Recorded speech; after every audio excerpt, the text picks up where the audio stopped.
Congo Télévision pour vous informer, mesdames et messieurs, bienvenue à cette grande édition du journal. Que retenir du titre Honoris Causa qui a été élevé ce mardi 26 octobre 2021. Le chef de l'État, Félix Antoine Tshisekedi Tshilombo de l'Université des Netanya en Israël, Gisèle Etoko a créé à fond de ces titres pour plus d'éclaircissements pour certains qui ne les connaissent pas. Suivez.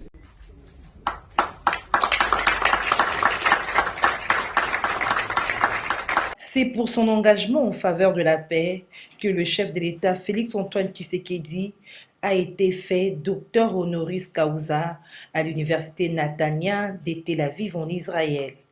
En croire cette université, le président de la République démocratique du Congo est inscrit dans la grande lignée des défenseurs de la paix, de la démocratie, des droits de l'homme et du développement de l'Afrique. En effet, cette distinction honorifique est la plus haute qui est accordée par une université pour reconnaître la compétence et l'excellence des personnalités nationales ou internationales dans les principaux domaines de l'activité humaine, scientifique ou littéraire, culturelle ou sociale, politique et économique, administratif ou financier. Elle peut également être décernée à des personnes qui ont apporté à quelque titre que ce soit une contribution insigne au développement de l'université et de ses écoles affiliées. Respectueuse du caractère de ces titres qui soulignent publiquement et solennellement les réalisations d'un homme ou une femme dont l'autorité et le prestige sont déjà reconnus, l'université choisit avec le plus grand soin ses docteurs honoris causa. Dans la règle générale, il faut le dire, la remise des doctorats honoris causa s'est faite au cours de la collation des grades. Il arrive que les doctorats soient remis à des personnalités qui visitent et à qui est conféré cet honneur. Une terre de bénédiction. Et pour moi, le fait de recevoir pour la première fois de ma vie une distinction pareille sur cette terre sainte est un signe du destin, un signe du ciel, un signe divin, qui montre que le Congo, la République démocratique du Congo, pays que je dirige depuis peu, est engagé vraiment sur la voie du destin de Dieu. Notez que c'est pour une visite officielle de 5 jours que le chef de l'État, Félix Antoine Tshisekedi Tshilombo, séjourne à Jérusalem, accompagné de la première dame, Denise Nyakero. Processus électoral en République démocratique du Congo, Denis Kadima et son équipe ont prêté serment devant la Cour constitutionnelle ce mardi 26 octobre 2021, conformément à la loi organique portant organisation et fonctionnement de la centrale électorale. Nous disent Nadine Chochigombo et Bob Zamba dans cet élément. C'est ce mardi 26 octobre que le nouveau président de la Commission électorale nationale indépendante, Denis Kadima et toute son équipe ont prêté serment devant la Cour constitutionnelle et ce, conformément à la loi organique portant organisation et fonctionnement de la centrale électorale.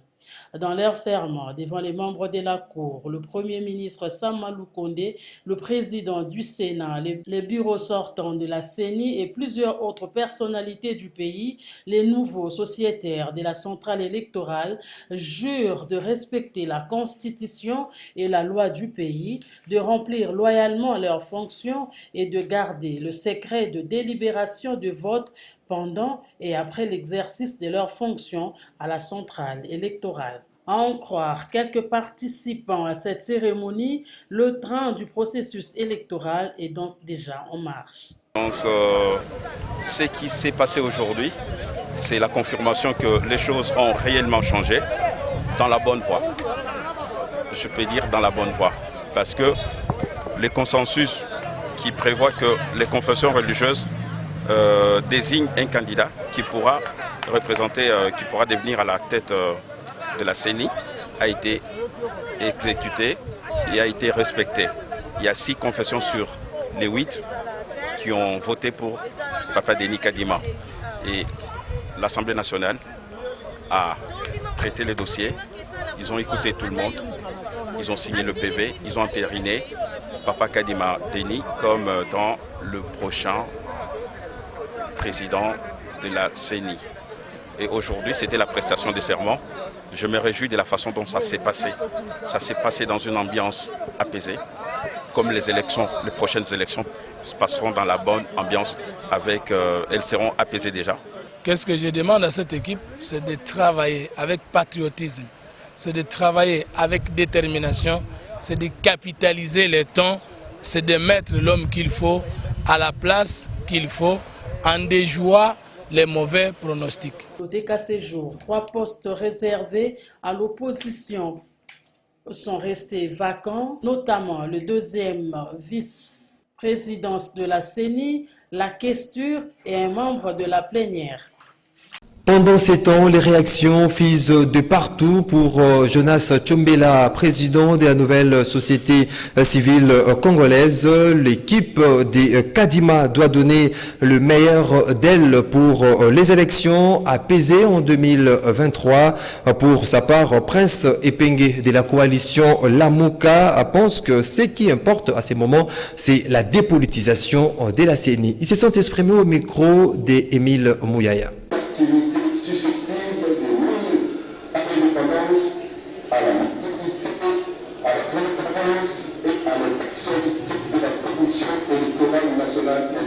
La prestation de serment pour le nouveau membre de la CENI devant la Cour constitutionnelle est un motif de satisfaction pour le peuple congolais qui aura les élections dans le délai constitutionnel, a déclaré Jonas Tchombela, coordonnateur de la nouvelle société civile congolaise. Moi, j'ai le sentiment de m'attendre à des élections justes, démocratiques, inclusives, des élections avec moins de contestations, aux résultats acceptables par tous, des élections qui vont donner des dirigeants de bonne qualité, pour une gouvernance de bonne qualité, des élections qui vont nous aider à quitter l'orbite du sous-développement vers le développement. Voilà, autant de sentiments qui me passent dans la tête, mais l'obtention de tout ce qui me passe dans la tête n'est même pas liée à moi-même, elle est liée à tous ces acteurs qui seront en place, notamment les animateurs de la CENI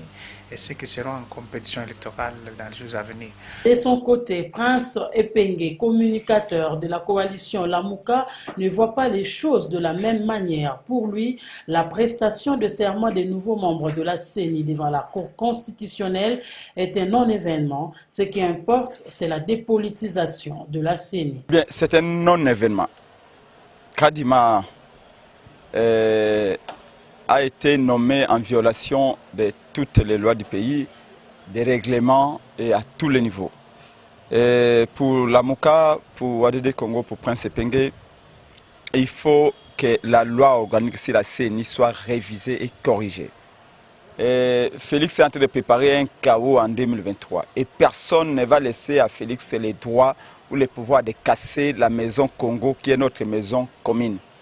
Et vous avez vu qu'un front patriotique a été créé. Ce n'est pas une plateforme politique ni une plateforme électorale. L'Église catholique, l'Église ECC, Lamuka, Lucha, Echa, même le FCC est arrivé, ensemble de Moïse Katumbi, pour mener des actions de terrain seulement, au fin de dépolitiser la CENI et que chacun se prépare pour les élections à son coin. Nous, à ce qui nous concerne, nous prenons rendez-vous avec le peuple dans la rue. La semaine prochaine, il y aura des marches dans tous les pays pour exiger le départ des Kadima, mais aussi la révision de la loi organique sur la CENI. Et Jean-Marie Béa, initiateur du mouvement Congo Uni Congo Fort, invite les opposants à cesser avec les compréhensions absurdes, mais plutôt de se préparer pour les élections de 2023 prévues en République démocratique du Congo. Suivez. La prestation des serments de la nouvelle équipe dirigeante de la CENI, chapeautée par Denis Kadima et saluée par Jean-Marie Béa, initiateur du mouvement Congo Uni Congo Fort, les jalons sont déjà posés, dit-il, pour l'organisation des élections en 2023 et non les glissements. Vous savez, nous sommes dans une démocratie. Il est tout à fait naturel qu'il y ait des contestations. Mais là où ça ne rentre pas dans les cadres de la démocratie, c'est quand tout le condiment reflétant la démocratie, c'est-à-dire les choix, la commission, les choix de l'Église, qui ont procédé par vote c'est-à-dire quand il n'y a pas consensus, alors il passe au vote, et qu'il y a un candidat qui a émergé d'une façon vraiment valable, et que le président a entériné la personne Kadima, qui a été au préalable sortie de la commission des églises et passée par l'Assemblée nationale. Donc, et aujourd'hui, il y a contestation. Et les gens continuent à contester, alors là, ça ne rentre plus dans les cadres démocratiques. Parce que les enjeux démocratiques se sont bien joués avant et que cette personne a été désignée. La population a accueilli avec enthousiasme cette décision. La décision qui ne vient pas du président, parce que le président ne choisit pas un candidat. Le président est là pour entériner les candidats. Donc il y a les mots même, les vocabulaires même définissent les devoirs du président. Alors aujourd'hui que M. Kadima passera peut-être en prestation de serment, nous ne pouvons que féliciter cette action de notre pays en disant que finalement la RDC redémarre, finalement la RDC est dans la marche. Il y aura bien vote, il y aura bien élection en 2023 et on espère des élections apaisées. Aujourd'hui, ceux qui sont en retard pour armer des machines afin d'y aller aux élections, ce sont eux qui se mettent derrière le peuple. Jadis, des régimes contestés, jadis des régimes qui ont dirigé à 18 ans, même 20 ans, qui ont mis notre pays à genoux. Donc on passe de l'incompréhensif à l'absurdité et de l'absurdité au ridicule. C'est ridicule tout ça, de voir que des hommes soi-disant politiques, ils sont là que pour les pouvoirs pour les pouvoirs. Rendons-nous à présent à l'Assemblée nationale où les élus nationaux ont jugé recevable le projet de loi relative à l'aménagement du territoire en République démocratique du Congo. C'est après sa présentation et sa réplique aux préoccupations soulevées par les députés par le ministre de l'aménagement du territoire Guy Luando. Plus en plein détail dans ces reportages d'Edi Kabia. C'est une réplique aux préoccupations soulevées par les députés nationaux lors de la présentation du projet de loi relatif à l'aménagement du territoire en République démocratique du Congo. Pour les ministres sectoriels, ce projet de loi permet la réalisation de la vision du territoire de la République démocratique du Congo telle qu'elle est définie dans la politique nationale d'aménagement du territoire. Elle préconise que le territoire national sera structuré par un ensemble équitable et solidaire des liens forts réunis en grands ensembles régionaux ordonnés dans une armature urbaine étoffée et reliée par des réseaux d'axes et des corridors de développement performants pour assurer l'intégration nationale et internationale ainsi que la compétitivité de l'économie nationale. Un territoire où les interventions sectorielles de développement tant au niveau central que provincial de l'État sont menées en harmonie. Les droits des besoins des populations sont pris en compte dans toutes les opérations d'aménagement et d'mise en valeur et exécutées dans le respect des écosystèmes en général et des ressources forestières en particulier. La parole pour intervenir en ce qui concerne cette loi, c'est parce que c'est une loi très importante. Comme les collègues députés sont en train de dire autour de rôle, en tout cas, il n'y a pas un pays qui se développe ni sans avoir une planification spatiale et un aménagement de territoire. Et cette loi permet que désormais on puisse avoir chez nous aussi quand même quelque chose, un élément, un instrument qui peut orienter les gens en ce qui concerne le zonage, en ce qui concerne l'utilisation, l'affectation des terrains. On sache où est-ce qu'il faut faire l'agriculture, où est-ce qu'il y a des activités forestières, où est-ce que c'est prévu pour les mines, où est-ce que c'est prévu pour l'hydrocarbure, ainsi de suite. Donc, c'est vraiment quelque chose de très important. Pour demander au ministre, parce qu'il veut réglementer son secteur qui est resté pendant longtemps dans le flou, dans le désordre total. Je lui ai révélé des situations qui se passent notamment dans la province du sud du Bangui où les gens ont hérité des compagnies sous label de la zarialisation. Il y a d'autres qui ont pris des forêts illégalement et la population environnante est restée extrêmement pauvre. Par ailleurs, les besoins de l'exploitation industrielle des ressources naturelles, des forêts et des mines et des hydrocarbures spécialement s'est fait sentir de plus en plus pour donner au pays les moyens financiers de sa politique. Mais face aux engagements internationaux du pays dans les processus de la lutte contre les changements climatiques en général et les réchauffements climatiques en particulier, l'exploitation de ces différentes ressources doit être contrôlée et guidée par des outils de planification spatiale afin de garder un couvert forestier nécessaire à l'équilibre climatique au bénéfice de l'humanité. Les laïcs catholiques réunis au sein de CalCC et Milapo ont tenu un point de presse ce mardi 26 octobre 2021 où ils ont dénoncé les maux qui gangrènent la République démocratique du Congo, caractérisés par le problème lié à la scolarisation, c'est lui d'IRAM, y compris l'investiture de membres de la Commission électorale nationale indépendante CENI. C'était en la salle de conférence des CEPAS à Gombe. Nancy Leka nous en parle. Faisant suite à notre déclaration commune du 24 octobre 2021, consacrant la synergie de tous nos mouvements respectifs pour sauver la patrie, nous, force synergie de tous nos mouvements respectifs, nous, forces sociales et politiques de la nation, nous avons invité à ces points de presse. En aucun moment et d'aucune manière, l'ordonnance de nomination de quelques membres de la CENI ne constituera un acquis démocratique. Par conséquent, il ne saurait être accepté. Il est clair que la scolarité des enfants et la prise en charge des enseignants, la persistance des massacres et tueries dans la partie est de notre pays, la problématique de la suppression totale du RAM et tant d'autres questions qui constituent les aspirations et les ententes des souverains primaires congolais sont les cadets des soucis du pouvoir dont les décisions répondent davantage à une volonté d'usurpation des droits fondamentaux du peuple congolais. Point n'est besoin de rappeler en ces lieux que les valeurs éthiques sous-tendent le respect des règles de jeu établies, à l'espèce nos lois. Les pères des églises catholiques et protestantes l'ont souligné à plus d'un titre. Comme annoncé, nous demandons aux Congolais et Congolaises, à travers les 4 coins du pays, à nous rejoindre ce samedi 6 novembre 2021 pour notre grande marche populaire afin de sauver notre souveraineté constitutionnellement garantie.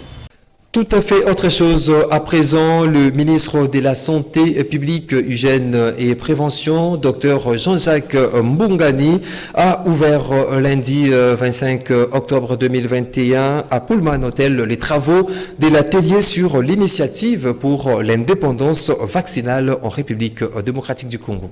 Le ministre de la Santé publique, Hygiène et Prévention, Dr Jean-Jacques Mbungani, accompagné de la vice-ministre Véronique Kulumba, a lancé lundi 25 octobre 2021 à Pullman Hotel de Kinshasa les travaux de l'atelier de planification stratégique d'acquisition des vaccins et l'introduction de la République démocratique du Congo à l'initiative pour l'autonomie en matière de vaccins.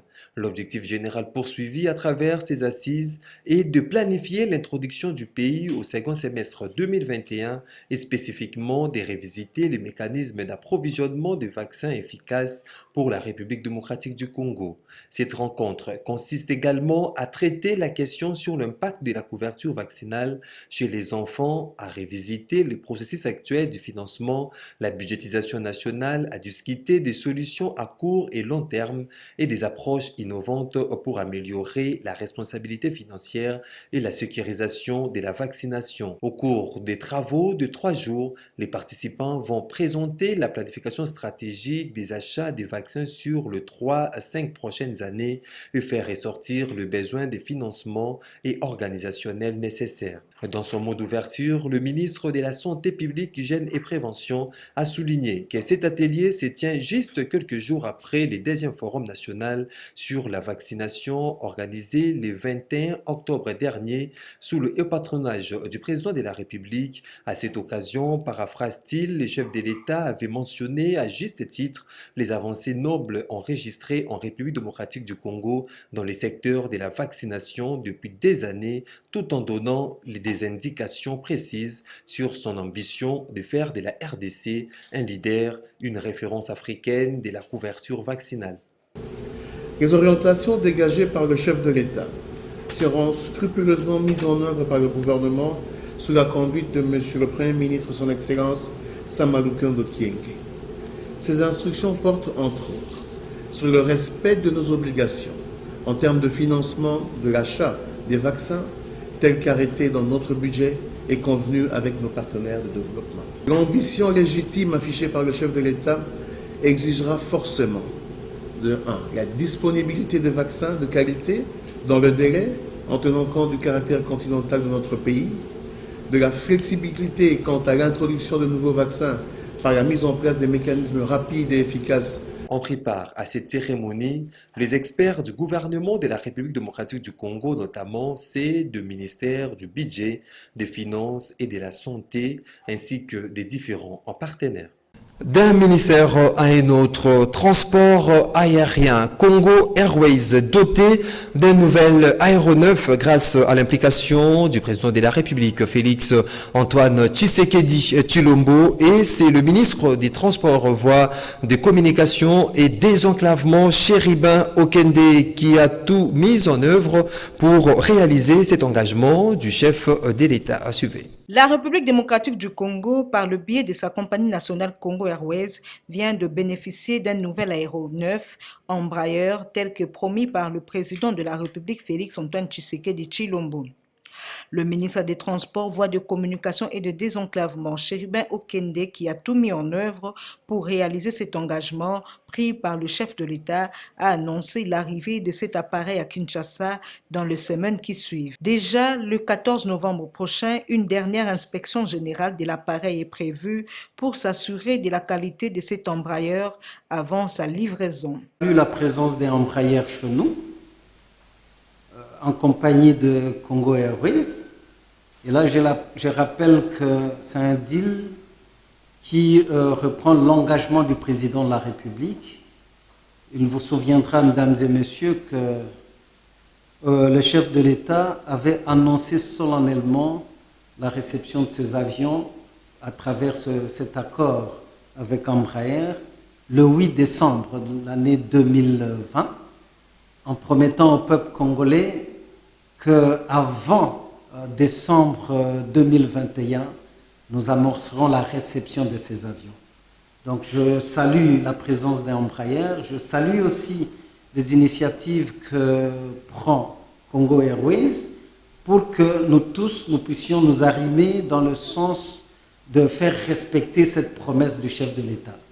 Je vois l'état d'avancement du dossier et là je vais absolument approcher mon collègue des finances pour que des interactions nécessaires soient faites afin que l'engagement du président de la République soit respecté. Notez que la livraison de ce nouvel aéronef est le fruit de la coopération entre Congo Airways et la firme brésilienne Embraer, signée en décembre 2020. Le ministre des Transports, Voies de Communication et de Désenclavement promet de prendre toutes les dispositions pour que cette livraison se fasse en toute quiétude.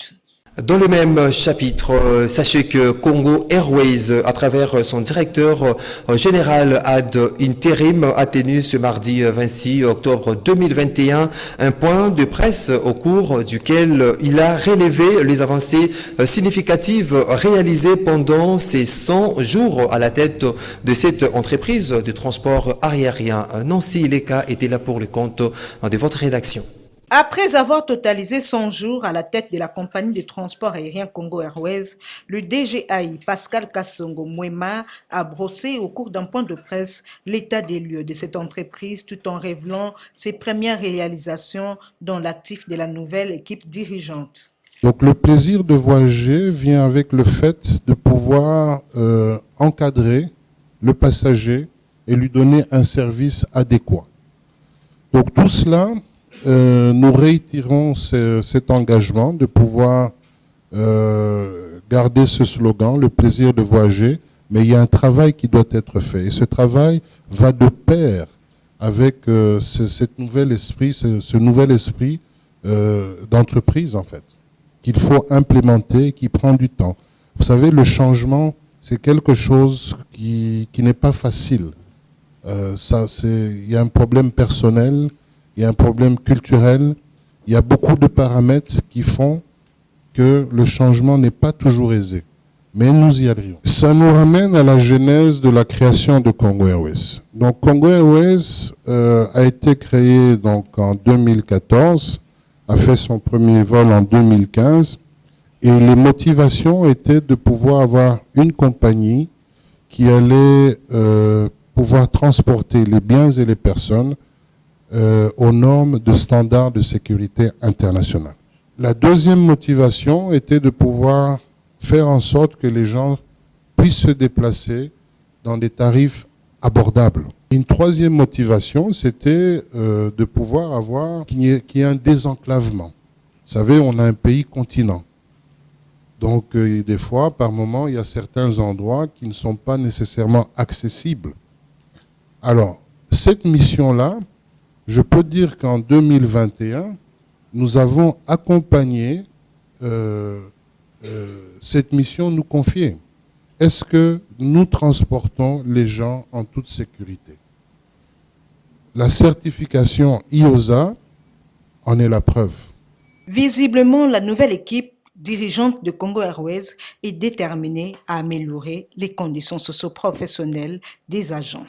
Sous la présidence du docteur Modia, il s'est tenu lundi la réunion préparatoire de haut niveau pour la célébration du 40e anniversaire des Sunshak Institute of History. Autre détail avec Georges Libengue. Avec le vœu de l'homme que vous connaissez, l'homme de la paix, j'ai cité le révérend docteur Moon, d'heureuse mémoire. Chacun de nous fait un peu ce que lui a fait sur la terre, parce que c'est lui le président de la Fédération universelle. Chacun de nous dans son coin fait quelque chose qui ressemble à ce que lui il a fait en grand. Il était question au cours de cette réunion préparatoire de haut niveau pour la célébration du 40e anniversaire de l'Institut international Sunshak d'histoire, de la mise en place du groupe d'experts pour la paix en Afrique centrale, du lancement du Fonds de solidarité pour la paix, aussi de l'annonce de lauréat pour le prix Global Leader Peace Awards. Occasion pour le docteur Modia de Clinique des Anges qui a plusieurs fois reçu les titres d'ambassadeur pour la paix durable de l'ancien appel d'amour, d'unité et de paix. Donc nous devons, nous, aujourd'hui, apprendre à vivre les uns pour les autres. Quand on vit pour les autres, on les aime, on ne les détruit pas, on fait tout ce qui est bon pour qu'eux aussi vivent. Voilà, donc c'est une grande journée et ce sont des choses qui ne m'étonnent pas, mais parce que vous avez appris que j'ai déjà été comme ça plusieurs fois reçu des titres pour la paix, comme ambassadeur humanitaire pour la paix durable. On nous a dit que je suis Global Leader. Et je me suis dit, mais maintenant là c'est une grosse responsabilité qui vient de nouveau s'ajouter sur nos épaules. Mais moi je n'ai pas peur. Parce qu'ensemble, avec tous les autres ambassadeurs, avec toutes les autres personnalités et prises de paix, avec tous les Congolais et toute la terre entière, parce que c'est la terre qui est en feu et en sang aujourd'hui. On peut éteindre le feu aujourd'hui si on laisse les autres s'entretuer, eh bien, ça ne vaut pas la peine. Des messages appelant à bannir le tribalisme pour l'amour du prochain ont été lancés par les participantes membres de la Fédération des femmes pour la paix universelle. Quand il y a la paix, on aime tout le monde. Quand il y a la paix, on mange avec tout le monde, on considère tout le monde comme son frère. Alors c'est seulement quand il n'y a pas la paix qu'on commence à faire des petites divisions entre nous. C'est ce qui qui fait qu'il n'y ait pas de l'amour entre nous. Nous sommes des actrices de la paix. Nous privilégions la paix. Quand il y a la paix, on ne parle pas de tribalisme. Quand tout le monde s'aime, tout le monde se considère comme Congolais et Congolaises, comme a dit l'ambassadrice de la paix, Madame Alphonsine, on n'a pas besoin de savoir vous êtes de quelle province ou vous êtes de quelle tribu.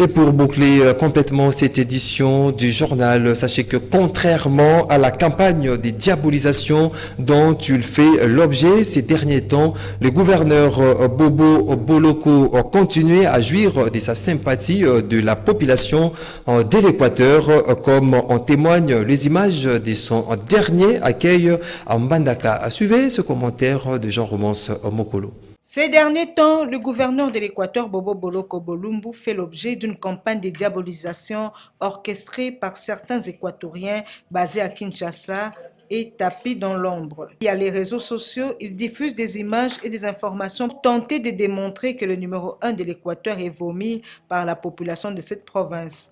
Contrairement à ce que ses détracteurs publient sur les réseaux sociaux, le gouverneur de l'Équateur, Bobo Boloko, est bel et bien populaire dans la province de l'Équateur et particulièrement dans la ville de Mbandaka.